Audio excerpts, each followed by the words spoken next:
I got a Patreon request from Michael to review the 1954 film adaptation of 20,000 Leagues Under the Sea, directed by Richard Fleischer and produced by Walt Disney. This is a movie I watched frequently on video when I was younger, and it remains one of my favorite Disney movies. When Disney started to make live-action productions, he seemed to have a particular interest in adapting classic adventure stories, and 20,000 Leagues has many of the elements important in any exciting movie of this type. However, there was also a surprising depth to its characters. The film primarily follows four major characters, but they don't fit into simple archetypes. Ned Land, played by Kirk Douglas, could be considered the hero of the movie, but he's not exactly a squeaky clean personality, always doing things out of the kindness of his heart. He is given plenty of flaws and is often shown acting out of his own self-interest and even getting flat-out drunk at a number of points. When he sees treasure underwater and in the Nautilus, his first thought is to take it all. Pretty much the only character he always shows kindness towards is Captain Nemo's pet seal. All this adds a complexity to Ned, and he's well played by Douglas. Captain Nemo is similarly made into a properly developed character. The filmmakers could have easily turned him into a stereotypical evil villain, but part of what makes him work is that he does occasionally make solid points. When we find out Nemo's backstory, that adds an additional layer and provides some understanding for his personal philosophy and why he takes certain actions. Of course, he goes too far at several points, and he is someone consumed by his anger, but that's what makes him such an interesting character, and James Mason gives an excellent performance. Professor Aronnax's changing opinion of Nemo throughout the film is well portrayed by Paul Lucas, while Peter Lorre is able to show his concern towards the professor and his own strange budding friendship that develops with Ned. When a lot of people think of Disney movies, they usually assume they are merely light entertainment with simply drawn characters. However, 20,000 Leagues Under the Sea bucks that misconception with the way its characters are handled and the themes explored. From a production standpoint, this is an impressively put together film. This was a very expensive movie, especially for Disney, which was just starting to come out of a bit of a box office slump. Although had this movie failed at the box office, it's possible that would have been it for the Walt Disney Studios, and we likely would not have gotten Disneyland and all the other movies that followed.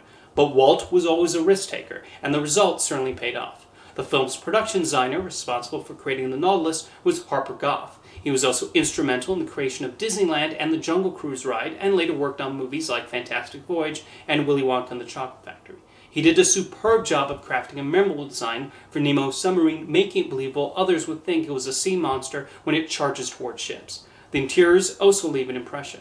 The action sequences are well directed by Richard Fleischer, although the standout is absolutely the giant squid scene.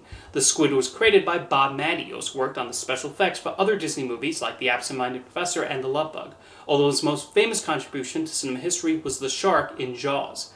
The squid was an excellent piece of engineering and resulted in an exciting scene that also provides a key turning point for both Ned Land and Captain Nemo. 20,000 Leagues Under the Sea is also notable for the underwater sequences. These are beautifully filmed and feel like you're moving underwater right along with the characters. The underwater photography is even one of the principal reasons Walt Disney became interested in adapting the Jules Verne book.